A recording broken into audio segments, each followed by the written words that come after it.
ചുള്ളി, പിന്നെ ബ്രെഡിൻ്റെ നടുക്ക് ഭാഗം നമ്മൾ കീറി എടുക്കണം.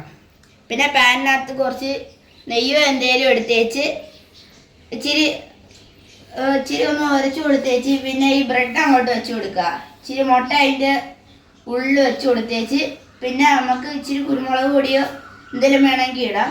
ക്യാപ്സിക്കം ഇടുന്നത് നല്ലതാണ്, അടിപൊളി ടേസ്റ്റൊക്കെ ആയിരിക്കും.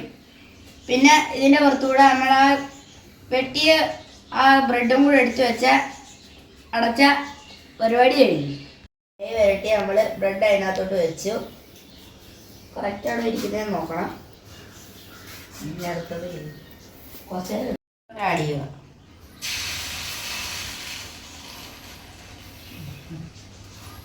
നിറച്ച് ഒഴിക്കേണ്ട, ഇച്ചിരി കുറച്ച് പകുതി അതിൻ്റെ പകുതിക്ക് ഒഴിച്ചാൽ മതി. ആഡ് ചെയ്യുക.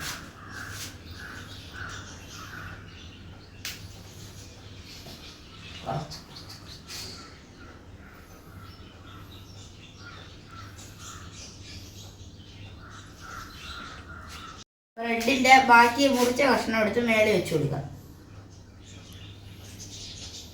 സ്ലോയിൽ വെച്ച് കൊടുക്കുക. അവള് ഇല്ലേ എട്ടിൻ്റെ പണി കിട്ടും. ഇടാം. Okay okay.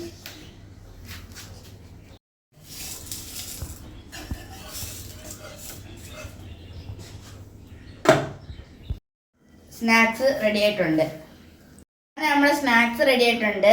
ഇത് നമുക്ക് വേണമെങ്കിൽ ബ്രേക്ക്ഫാസ്റ്റിനും തയ്യാറാക്കാം. അതുമാത്രമല്ല ഈവനിങ്ങിനും സ്നാക്സ് ആയിട്ടും എടുക്കാം. രാവിലെ ഈ ഓഫീസിലൊക്കെ പോകുന്നവർക്ക് ധൃതി ഉണ്ടെങ്കിൽ പെട്ടെന്ന് ഉണ്ടാക്കി എടുക്കാവുന്ന ഒരു സാധനമാണ്. അമ്മക്ക് കൊടുക്കാം.